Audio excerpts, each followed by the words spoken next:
Ну чё, не ожидали? На связи Скерс, и мы продолжаем Дан-да-дан. Для моего канала вы показали серьезную активность, спасибо.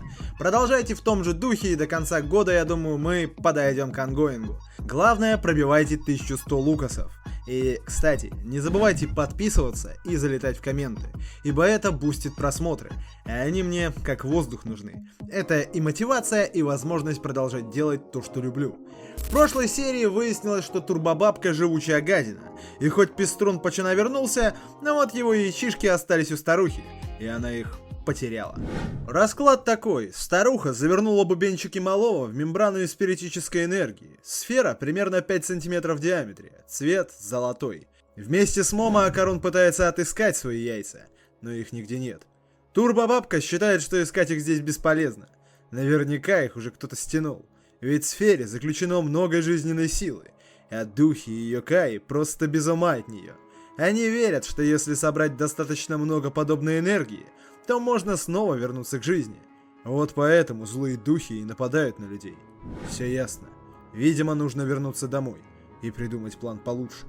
Вернувшись, они все рассказывают Байонете. Бабуля не удивлена. Шансов отыскать шары было мало. Она попытается достать инфу у своих знакомых. К слову, пусть малой не забывает. У него сейчас сила Турбобабки. С цепи она срываться перестала, но ее сила все еще опасна. Пока она все не разузнала, пусть не лезет на рожон. Турбобабка подслушивала их. На следующий день в школе к очкарику докопался чел. Ходит слух, что Акарун встречается с Момо. Разумеется, наш добряк говорит, что это неправда. Челик рад. В таком случае, не мог бы он их познакомить? Он ведь знает. Аяса такая милая. Ему всегда хотелось познакомиться с ней поближе. Услышав это, Акарун задумался. Аяса-сан милая? Он не замечал этого. Ведь просто был рад заиметь нового друга. Хотя, о чем это? Что за мысль? Момо его подруга. Нельзя думать о том, что она милая. Пачан, глядя на реакцию Ботаныча, усмехнулся. А у них че, уже было? Акарун не выкупает. Что было? А оказывается, что по всей школе прошел слушок. Будто Момо девчонка с низкой социальной ответственностью. Акарун, узнав об этом, тут же схватил чувака за ворот рубашки. Кто их распространяет? Кажется, сейчас Акаруну прилетит, но... Нет. У парня из-за злости врубился дьявольский рамс. Момотян совсем не такая. И ему не стоит распространять подобные слухи. Челик явно не ожидал слышать такое от ботаника. Он знатно пересрал. Но эти слухи распространял не он. Акарун отпустил его. И в эту же секунду стал нормальным.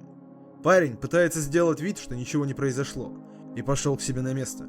Вот только там его поджидала новая напасть. В его портфеле Турбобабка. Увидев ее, Акарун пулей выбежал из класса. Что она здесь делает? Разве ее не заперли у Момо дома? Оказалось, что Байонета не стала ограничивать свободу кошка-бабки. Очкарик выдохнул. Это в ее духе. Кошка-бабушка спрашивает. Ему силушка-то не жмет? Может быть, он впустит ее? Всего разик. Она только вернет свою силу и сразу же выйдет. Но Акарун требует свои яйца вперед. А потом уже можно будет говорить о возвращении силы. К ним подходит Момо, и кошка-бабушка прячется в портфель. Паренек собирается рассказать, кто здесь. Но взглянув на Момо, он утратил дар речи. Какая же она красивая. Акарун засмущался и поспешил покинуть территорию. Момо не понимает, что это с ней. Ей бы хотелось это выяснить, но мальчишка убежал. Чуть позже Момо втухает на уроке. Ее одноклассница рассказывает, что кое-что слышала о ее суженом. Какой-то мудофил лил на Момо грязь, и Акарун чуть с ним не подрался. Аяса удивилась. Одноклассница рассказывает, что о Момо ходят скверные служки. Вот поэтому ее парень разозлился. Выслушав все это, Момо еще сильнее удивилась. Почему он тогда убежал? Помните Айру? Ну, ту, что тазиком огрели. Она та еще сучка. Как мы уже видели, ее любимым занятием является давать надежду всяким неудачникам. У нее образ этакой милой, доброй девочки. Но иногда она выходит из себя. Это Айра распространила слух, что Момо дает всем попало. Но слух распространялся слишком слабо. И это еще сильнее ее бесило. Никто ведь в школе не знает, а она видела своими глазами. Момо – демон. Из ее спины растут демонические крылья. Сомнений быть не может. Аяса Момо – дьявол во плоти. И раз Айра внезапно начала видеть сокрытое, значит ее избрали. Наверняка из-за ее чрезмерной красоты. А доказательство этому — этот золотой шар, упавший на нее с неба. Это послание. Ее святая обязанность — защитить этот мир от исчадия ада. И у нее все получится, потому что она красавица. От самолюбования ее отвлекают подруги. Они принесли все, что она просила. Крест и Библию. Девчонки сомневаются. Они точно это сделают? Айра настроена решительно. Ее избрали для спасения мира из-за красоты. Поэтому они обязаны это сделать. Ее подсосница подмечает, что в последнее время она ведет себя странно. В этот же момент Айра кого-то увидела. На площадке. Женщина в красном платье. Однако там никого нет. Айра поняла. Выходит, эта сучка Момо отправила фамильяра следить за ними. Поехавшая тут же пригнулась. Это срисовали знакомые мальчишки. Увидев их, Айра тут же делает вид, что так и задумано. Ей было жарко, и она просто прижалась к холодной стене. Затем девушка дает понять своим подружкам. Все в силе. Встретиться после уроков. Тем временем Акарун, Момо и кошка-бабушка сидят на лавке. Девчонке явно не нравится, что турбобабка в школе, ведь они ее победили. От таких слов у Пенси сгорает жопа. Акарун успокаивает Момо. Пусть выслушают турбобабку. Она не просто так здесь. Воспользовавшись минуткой внимания, Пенсия рассказывает. В округе она видела подозрительную женщину. Быть может, шары Акаруна где-то в школе. Момо считает, что это бред. Чё им делать в школе? Ее слова снова чуть не привели к драке. Акарун говорит, что все-таки им стоит осмотреться. Раньше он и подумать не мог, что его шары могут попасть в руки к человеку. Бабка сразу выдает пояснительную бригаду. Яйца Акаруна золотого цвета. Так что цыганам они могли приглянуться. Но если серьезно, то, что они могли попасть в человеческие руки, это полбеды. Самое важное, они пробудят в человеке спиритические силы и позволят ему взаимодействовать с миром духов. И для человека это может кончиться плачевно. Момо сердится. А чё она раньше это не сказала? Ну да ладно, что за подозрительная женщина? Бабка не помнит ее имя, но обещает показать ее после занятий. В это же время Айра предвкушает встречу с Момо. Сколько же она сильна? Поможет ли крест и Библия? А справится ли она сразу с двумя? Ведь у этой сучки есть фамильяр. Это странная женщина в красном платье. Она все ближе. Наконец уроки закончились. Момо, встретив Акаруна, предлагает отправиться на поиски. Пенсия у парнишки в рюкзаке. Но исполнить задуманное не дает Айра. Она просит Момо отойти в сторонку. Есть разговор. Наша героиня узнала ее. Это же ее она грела тазиком. Неужели она что-то заметила? Решив, что лучше бы разобраться с этим делом поскорее, Момо уходит с ней. Акаруна она просит начинать поиски без нее. Парнишка расстроился. Вряд ли у него получится справиться в одиночку. Но тут он услышал голос бабки. Это она. Та женщина. Это Айра. Меж тем Момо приводит в уединенное место. Но разговора не состоялось. Подруги Айры сбивают ее с ног и связывают руки. Рыжая запрыгивает на нее и начинает обряд экзорцизма. Разумеется, это не работает. Однако у Момо нет выбора. Ей приходится использовать свою силу. У Айры не осталось сомнений. Момо – демон. И раз крест не помогает, поможет золотой шар. Девчонка прислоняет яйцо Акаруна к щеке Момо. Увидев его, девушка недоумевает. Откуда у нее яичко Акаруна? Айра в недоумении. Как она смеет осквернять святыню? Рыжая начинает вбивать бедняжку в землю. В этот же момент к ним бежит Акарун. Увидев его, Момо вопит, что нашла подозрительную женщину. Но все не так просто. Айра лишь цель подозрительной женщины. В эту же секунду некто хватает рыжую. Наконец-то Айра в ее руках. Ей пришлось долго ждать момента, когда она увидит ее. Ведь она ее мамочка. Акарун снимает тапки. Он хочет спасти Айру. Врубив дьявольский рамс, на полной скорости он влетает в призрака. Но она от выпада увернулась.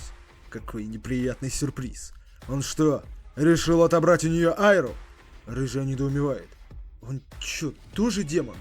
Акарун вновь пытается забрать девчонку, но все без толку. Однако эта атака не осталась безнаказанной. Призрак хватает пачана и моментально заглатывает. Момо пытается ей помешать, но с завязанными руками это получается скверно. С ней призрак церемониться тоже не стал, и ударом ноги отправляет отдохнуть в ближайшую стену. Закончив с Акаруном, мамочка улыбнулась. Она ждала целых 10 лет, когда Айрочка увидит ее. Рыжая думает, что перед ней фамильяр Момо. Эти слова расстроили мамочку. Она что, не помнит ее? Разве она не знает, как сильно мамочка любит ее? В тот раз она ведь назвала ее мамочкой. И она была так счастлива, когда она услышала это впервые. Пусть же вновь скажет это. Пусть назовет ее мамочкой. Но Момо вновь напоминает о себе. Пусть старая карга вернет ей Акаруна. Она что, забыла? Нападать на живых против правил. Мамочка начинает терять терпение. То один, то второй. Может, хватит мешать их трогательному воссоединению? Момо заметила кошка-бабушку. Ей повезло. Призрак не сожрал ее. И она знает ее. Это акробатка Сара. Кстати, в школе бабка времени не теряла. Стащила телефон Мика, подружки Момо. Айра, даже находясь в руках призрака, не теряет веры в свою исключительность. И вопит, что должна сражаться с монстрами вроде нее. Акробатка просит повторить сказанное. И Рыжуля без задней мысли сделала это, за что тут же была проглочена. Момо кричит, чтобы акробатка завязывала с поеданием людей. Но ей плевать на слова малявки. Более того, это из-за нее Айра стала непослушной. Она назвала ее монстром. Момо, видя, как закипает пукан акробатки, просит турбобабку снять стяжки. Но кошка-бабушка с улыбкой заявляет, что у нее лапки. К тому же, именно они отжали ее силы. Пусть сама разбирается. В эту же секунду волосы призрака обвили шею Момо. А через мгновение она предстала перед Сарой. Призрак требует, чтобы нахалка попросила прощения. Ведь произошедшее — ее вина. Момо, хоть и с трудом, но сумела выдавить из себя слово. Fuck you. За что тут же ее познакомили с местными стенами. Укротив нрав девчонки, Сара решает сделать предложение. Да, это, конечно, привилегия Айры. Но раз уж девчонка такая говорливая, для нее будет исключение. Пусть назовет ее мамочкой, и тут же будет прощена. Это же так просто. Почему она молчит? Всего одно слово. Мамочка. Ну же, пусть уже говорит, что строит из себя дерьмо непослушное. Кажется, Момо решила не испытывать судьбу. Открыв рот, она произносит: Мразь. За эту дерзость ее моментально сожрали. Закончив с ней, акробатка заплакала. Где же ее девочка? От страданий ее отвлекает турбопенсия. А девчонку-то зачем сожрала? Пусть вернет детишек. И тогда, быть может, ее пощадят. Сара не понимает, кто перед ней. Но может оставить свою болтовню на потом. Бабуля требует к себе иного отношения. В конце концов, она намного старше ее. Болтовня кошака утомила акробатку. Она уже собирается сожрать и ее. Но тут бабка-кошечка произносит.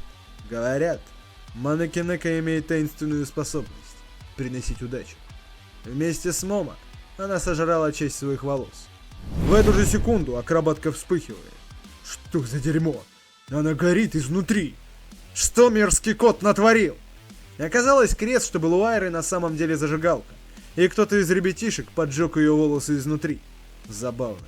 Сперва принесли ненастоящий крест. Затем она проглотила собственные волосы. И все по воле случая. Но из-за того, что кошка-бабушка была здесь, случайность была необратима. Призрачные руки Момо вырываются из пасти. Им удалось выбраться. Спасение прошло успешно. А теперь пора надрать призрачную жопу акробатки. Сара теряет контроль. Они украли ее Айрочку. Несносные свиньи! Пусть немедленно вернут ее обратно. Акарун уже на дьявольских движениях с Айрой на горбу пытается сбежать.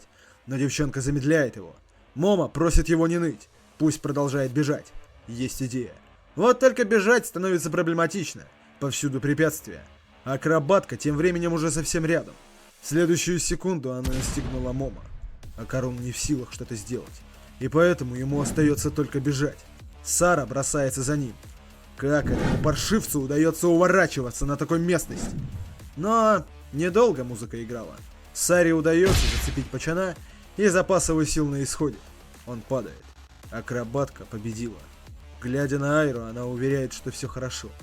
Не хочет называть ее мамочкой. Ну и ничего страшного. Пусть просто позволит ей быть рядом. А чтобы быть как можно ближе, Сара решает сожрать девчонку, тщательно переживав ее плоть. Призрак тянется к Айре, но почему-то не получается достать.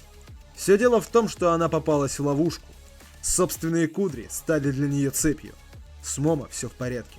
Она воссоединилась с Акаруном и хвалит его за идеальное уклонение. Сара в бешенстве. Неужели эти сраные свиньи думают, что им удастся удержать ее такими дешевыми трюками? Она начинает ломать балки. Момо своей силой пытается сдержать старуху. Очкарику нужно вдарить по ней как следует. Пусть использует дьявольский рамс. Но Очкарун уверяет, что по сути-то он один раз атаковал кого-то. И то это произошло случайно. Раньше он никогда никого не бил. Момо теряет терпение. Пусть уже сделает хоть что-нибудь. Да поскорее! Иначе им обоим крышка. Время и вправду на исходе. Акробатка уже танцует канкан. Если Акарун не поторопится, их сожрут. В последний момент пацан использует свою силу и со всей дури влетает в корпус Сары. Удар был действительно мощный. Призрак в нокауте. Момо впечатлена. А он силен. Вот только Акарун сейчас свои внутренности выплюет. Кошка-бабушка разочарована. Так бездарно использовать ее силу? Да, дерьмовый из него боец. Момо спрашивает, что теперь делать с этой акробаткой? Турбокошка уверяет, что все нормас. После такого удара она какое-то время будет беспомощна. Сейчас нужно забрать у той девахи яйцо. Момо хотела бы, чтобы ей освободили руки, но ножниц пока нет. Интересно, как это Айра связана с Сарой? Турбобабка нашла яйцо и возвращает его Акаруну. Момо рада за своего приятеля. Одно яичко уже есть. Ботан смущен. Но у парочки появилась серьезная проблема. Девка мертва. Акарун тут же проверяет ее пульс. Его нет. Бабка просит забить болтяру. Если Юкай сожрет обычного человека, ему крышка. Им повезло, ведь одна экстрасенс, а второй гоняется ее силой. Момо решает, что они обязаны попытаться спасти ее. Но что бы они ни делали, все бесполезно. Тогда девушка велит бабке вызвать скорую, но ее просьбу игнорирует. Внезапно Сара вновь дает о себе знать. Что с ее дорогой Айрой? Акарун просит Момо продолжать реанимировать Айру. Каргу он берет на себя. Сара уверяет, что так они ничего не добьются. Но она знает способ получше. Пусть девчонка передаст ее ауру Айре. Для живых существ аура подобна батарейке. Без батарейки мотор не заработает. Она восстановит истощенную ауру своей. Момо не верит призраку. Наверняка это блеф. В следующую секунду Сара отрывает нижнюю часть своей челюсти. Теперь она не сможет есть людей. Если же они даже после этого не доверяют ей, пусть ударит ее этой балкой по голове. Кошка-бабка подтверждает. Девке не помочь без ее ауры.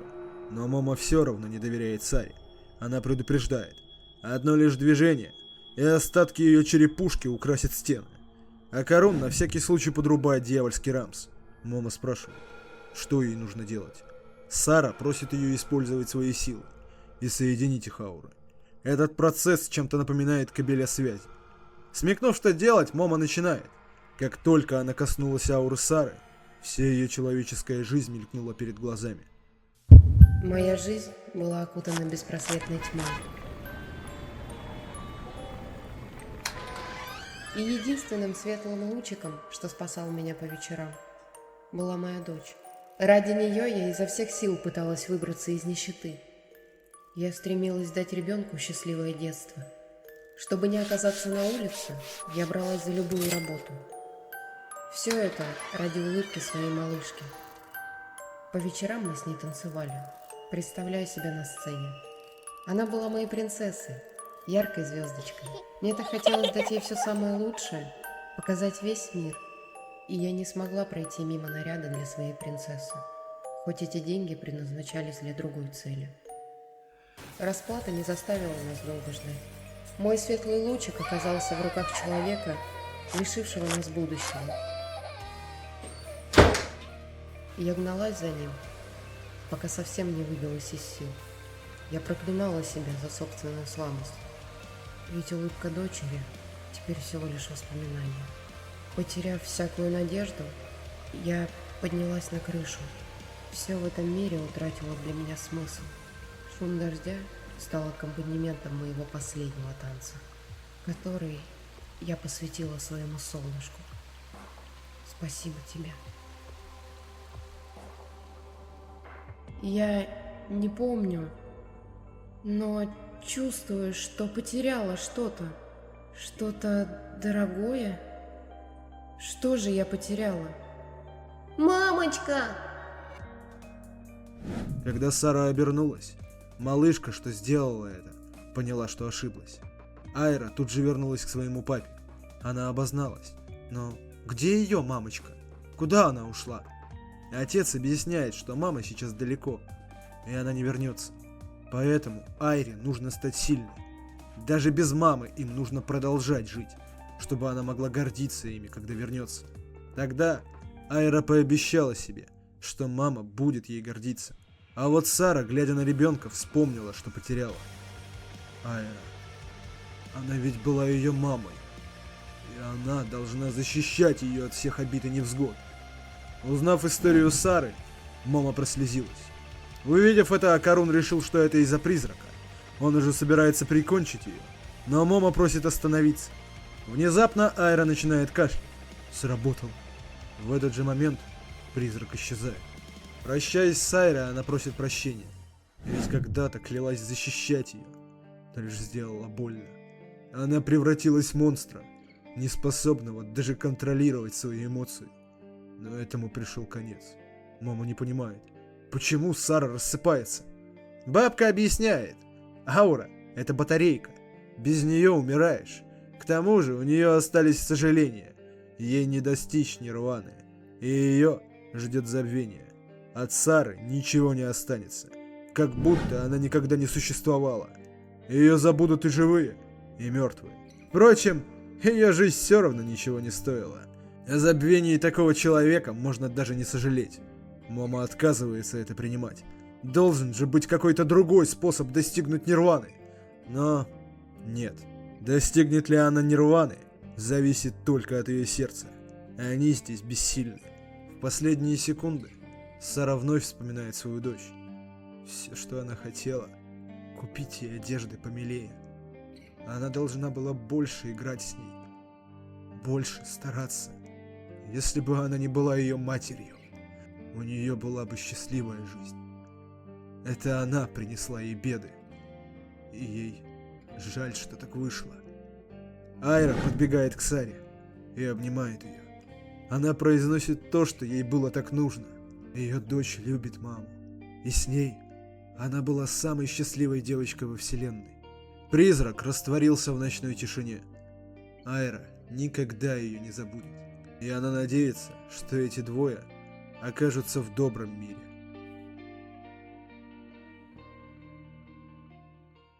Так, куда пошел? Дай-ка я скажу тебе пару слов. Во-первых, спасибо, что досмотрел. Во-вторых, спасибо, что не скипнул, когда я начал бычить.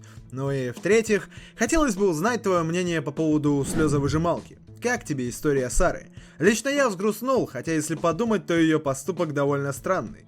Вряд ли она не знала, каким людям торчит бабок, и что за это может быть. Впрочем, ее финальные слова растрогали мое сердечко, но хотелось бы узнать, что вы думаете об этом всем.